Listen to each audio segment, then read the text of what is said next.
Hello! Today, this is actually was going to be part of the big ramble video that I did yesterday, Friday. The big ramble video I was doing where I just talked through loads of different topics that I had written down on my notes relating to Doctor Who. But this was long enough to actually be its own video, so I've chopped it out and put it here. Call me lazy. Who gives a toss? I want a day off. So if you do enjoy this video, drop it a like. If you didn't, drop a dislike, that's fine. Hit the notification bell, I post every day. Comment, hype the video, become a channel member if that's your thing. If not, that's fine. Let's crack on. Shout out to the confused adipose. I say shout out. Anyone who subscribed to me will be subscribed to him because he's like the better version of me in terms of like giving news. He actually does research. I tend to just see something on Twitter and talk about it. I get that from my nan, Rip Janice. Bring the mood down. But anyway, they did a podcast. Confused Adipose did a podcast the other day where they ranked all of the Series 2 episodes. Now, I stand by for ages. It's a very unpopular opinion that Series 2 is my favourite David Tennant series because I've got a lot of nostalgia. That's probably my most nostalgic series, especially the two-parters. You've got Satan Pit, the Cybermen two-parter, and the finale. So yesterday, I was playing Call of Duty because I had nothing else going on. I don't even play video games anymore. But yesterday, I had nothing to do. I'm making a film, so I should have been editing, but I was procrastinating, so I was playing Call of Duty. And I was just like, I'm going to stick on the Series 2 two-parters, and I watched The Impossible Planet and Satan Pit, and Army of Ghosts and Doomsday. Didn't get around to the Cybermen one. Might watch that later today. And I was watching it, and I was just thinking, I like how in the new old series, so like Series 1 and 2, in Series 1 you had Dalek as episode 5 or 6, and then the Daleks came back in the finale of that series. You establish what a Dalek is, and then you establish it's dangerous, and then you bring it back as the big overall series bad in the finale. Same thing happened in Series 2. You have the Cybermen two-parter as episodes 4, 5 or 6, 7, whatever it is. Then in the finale, you get the Cybermen come back, and everyone's like, oh my goodness, it's those freaking guys who are really dangerous that we've established are really dangerous. That works way better than just, here's Sutek, and it works for only people who have seen Pyramids of Mars. Now, don't get me wrong, I don't think that's a bad thing to do. I actually really like the Sutek reveal, and I'm not even a big Pyramids of Mars enjoyer. And I think that's why Russell set up the gods, because, right, I'll get to this in a minute. So, people argue, the main argument for this is there's not enough episodes, but there just is. Like, think about it. People who say there's not enough episodes are the people who disagree with Russell T Davies a lot, right?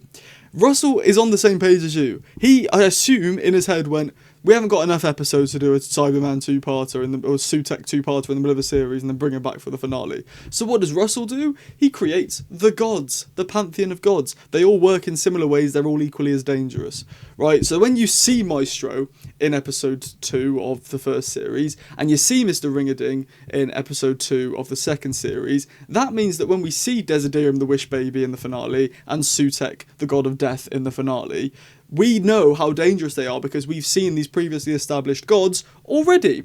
That is very smart. However, it doesn't work quite as well when it's a returning villain.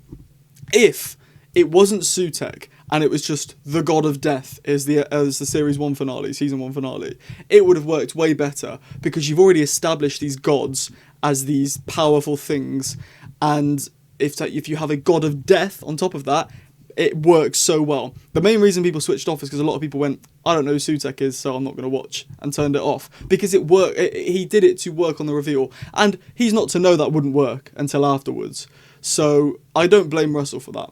What I do think would have been better is if he did just put it as the god of death, because then it's technically doing what they did back in the day with Daleks and Cybermen, and then they return in the finale.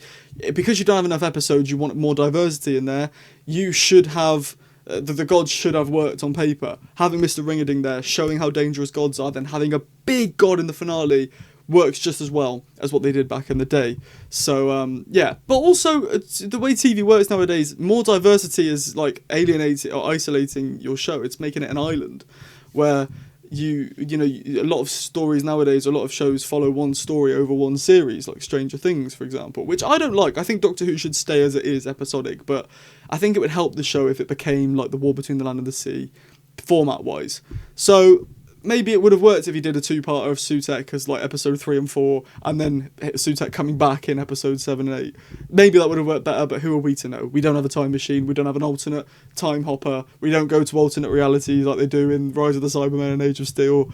We are not to know, we have to just guess. I also just liked when I was watching Doomsday yesterday how like everyone has their part to play, everyone from the series, like Jake is a character who I never thought would come back the first time I watched it. and like him to come back and like save the day in the end, and Pete. Was just really nice, and it's a Deus Ex Machina, but it works because it was set up, which I suppose makes it not a Deus Ex Machina. But it was never set up that they were going to come and save the Doctor. But these characters were set up earlier in the series so that when they come back to save the Doctor, we don't all go, hang on, that makes no sense. A little bit like Anita showing up. Now I love Anita, but in the reality war, she did just appear out of nowhere, and it was explained, oh, I've been doing this to try and find you. Which I suppose is similar to how they do Jake and that in Doomsday. It just was done better then. I don't really know how to explain it. Maybe it's the nostalgia goggles, who knows. Also just the hype moment of the sphere is not ours. That was so good. I remember the first time I saw that, I was with my mum, and it hadn't clocked to me like what's in the sphere if it's not theirs. But my mum was like, oh, I know what it is. I know what it is. It's Daleks. Great finale, by the way. Probably my favourite Russell finale. That and Partner of the Ways. I mean, they're both brilliant. Partner of the Ways might just take it because I do slightly prefer Eccleston, but I also love the 10 Rose dynamic, which is why I love Series 2 so much, because I'm not really into relationships at all. Like, I could never have a relationship ever again, I'd probably be alright. But I love seeing relationships. I love, like, Twilight and stuff like that. It's really, really rubbish and really soppy, but I just get on with it really well. I don't know why. So I love seeing the Doctor and Rose. I believe they loved each other. I really did when I was a kid. I was heartbroken. Yeah, enough waffle on this. So there you go. Thank you for watching. If you did enjoy the video, like I say, drop a like. If you didn't enjoy the video, drop a dislike. Subscribe with the notification bell on. You get notified every single time I post, which is every single day. Hit the like button, like I say. Leave a comment. Let me know if you enjoyed the video, what you think about this topic. And hit the hype button in the comments if you're on mobile. It'll push my video out to more people. Means the world. And if you want to help me out money-wise, you can leave a super thanks in the comments. It's a couple of quid. You get a shout out at the end of the next video. Or you can become a channel member. You get access to member-only videos. You get early access to review videos, and you get a shout out at the end of every video. There's multiple tiers, read into them. Mainly it just helps me out, so thank you very much if you do so. I've been Sam. Have a great rest of your day. I'll see you later, and ta-ra.